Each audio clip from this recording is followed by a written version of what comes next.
we've seen more optimism in the CEO community in our first 50 days. Today marks our 50 days here in the White House, first 7 weeks, than we've seen in a long time. We've had over 100 CEOs into the White House, and they each come in and tell us about what they're going to do in their business, the hiring they're going to do, the growth they see, the opportunity they see, the ability to bring jobs back to America. So, yes, Jamie's right. There are animal spirits out there.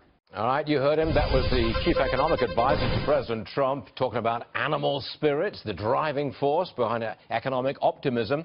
Look who's with us now. Scott McNealy, a weigh-in chairman and the former Sun Microsystems chair and CEO.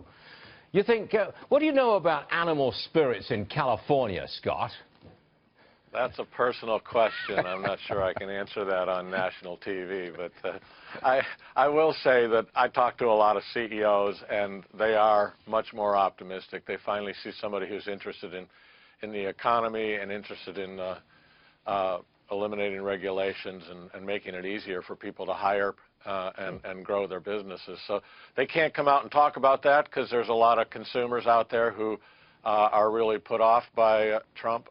So they want to make sure they don't lose some portion of their consumer base. But I think behind closed doors, all they can talk about is being optimistic. They can't really talk about why.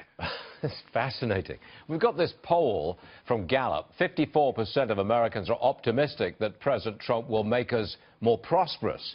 More than half the people say Trump's going to win this one and make us more prosperous. So why? Must not be a Silicon Valley poll. Exactly. Why is President Trump so unpopular in Silicon Valley?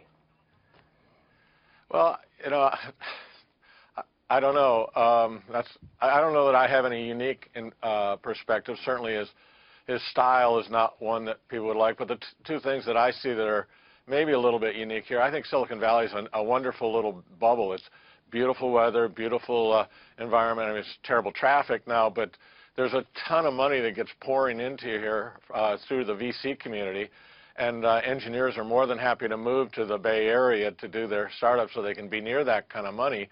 And there is a little bit of an economic bubble here of great weather, no bugs, and lots of money and lots of jobs that makes us a little bit immune to understanding what the rest of the world, and certainly flyover America, is facing in terms of jobs and prosperity.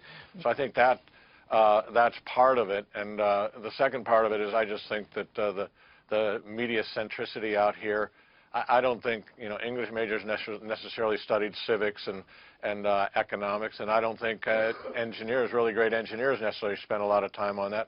And I don't think we all understand the loss of personal responsibility, personal liberties and freedoms, and moving towards socialism has how it's impacted the rest of the country. So I don't know. That's the only thing I can come up with, and I'm probably going to get a lot of Twitter hate mail on that. But you know, it's just I don't know. I don't understand it. I certainly understand his style is not something that you know, if I had a daughter, I'd necessarily say, hey, you know, that's the style you want to have. But in terms of somebody who's a developer, a builder, and understands how the economy works, I've always said, you know, the worst CEO is 1,000 times better than the best politician.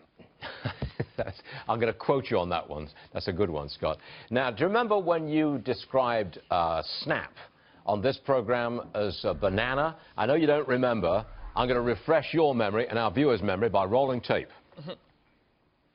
A lot of the content on Snapchat doesn't strike me as absolutely critical and has a shelf life of a banana.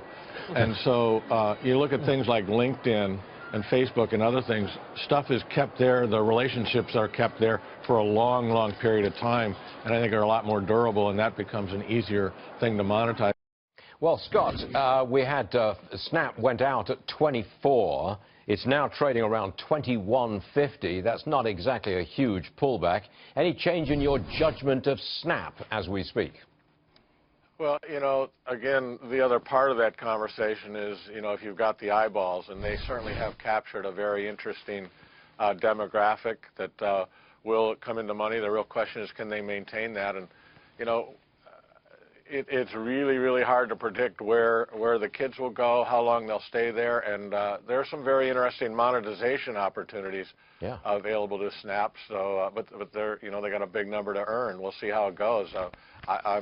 I'm all for finding better ways to match buyers and sellers, and there's a very interesting demographic there. I mean, that's what we do at Weigh In, and there's very interesting partnerships with all of the social media companies to go help bring buyers and sellers would you invest together. in it? That's the holy grail. Would you put any money in Snap yourself? You know, I'm putting all my money into two things right now: Weigh In, which I'm chairman of, and I'm putting my money into Kariki.org, which is my give back, my nonprofit to try and help education. And I'm not a big-time investor out there. Okay, we hear it. Scott McNealy, we appreciate you being with us. Thank you very much, sir. See you again soon. Thanks, Thank Scott. you. Okay.